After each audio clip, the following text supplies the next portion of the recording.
السلام عليكم.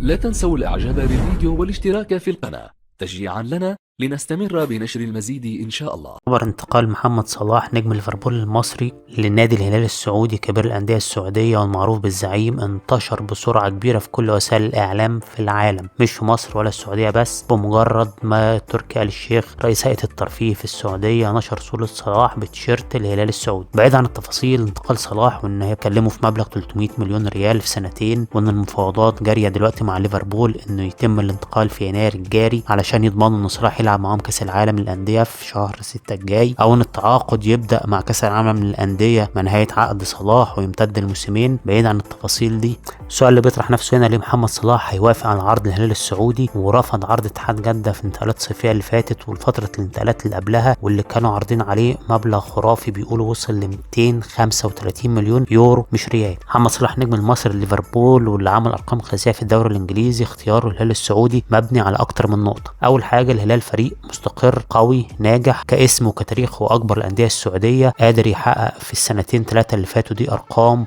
ونجاحات وتفوق سعودي كاسح وواضح. حتى لو الموسم ده يعني مش احسن حاجة، فده يخلي صلاح رايح على مشروع ناجح هو هيقدر يكمل بيه نجاحه وينقله لمستوى اعلى، بالذات على مستوى منافسة في قارة اسيا. ده طبعا عكس اتحاد جدة اللي مر بازمات من بداية المشروع الكبير بتاعهم ده، مشوا مدرب ومشوا التاني ودلوقتي مع رولان بلا، والنتائج اتحسنت، بس برضو اتحاد جدة ما نقدرش نقول ان هو الفريق المسيطر على الكرة السعودية زي الهلال السعودي. الحاجة التانية والاهم ان الهلال السعودي مفيش فيه نجم كبير صاحب الكورة بالمصطلح اللي عارفينه كويس مشجعين الكورة زي كريم بنزيما في اتحاد جدة. فصلاح لو راح اتحاد جدة، كريم بنزيما طبعا معروف قد ايه سيطرته وكلمته مسموعة جوه النادي، هيحصل صدام مع كريم بنزيما ولا لا؟ لكن الهلال في فريق متكامل لكن ما عندهمش سوبر ستار بحجم صلاح. كان في تجربة مع نيمار بس فشلت طبعا، فصلاح هيروح علشان يبقى هو السوبر ستار ده وهو اللي يبقى تاج بتاع مشروع الهلال السعودي. النقطة الثالثة ودي برضو مهمة جدا، ان الهلال السعودي هو اللي بيشارك في كاس العالم للأندية. اختيار صلاح لو تم فهو عارف انه هيلعب في الحفل الكروي الكبير قوي اللي اسمه كاس العالم للأندية ده، اللي بيغيب عنه نجوم كبيرة جدا في كرة القدم منهم ليفربول نفسه. اتحاد جدة طبعا ما بيشاركش، فالعناصر دي هي اللي تخلي محمد صلاح يختار الهلال السعودي مش اتحاد جدة لو هيكمل خطوته بالانتقال للدوري السعودي. لا تنسوا الاعجاب بالفيديو والاشتراك في القناة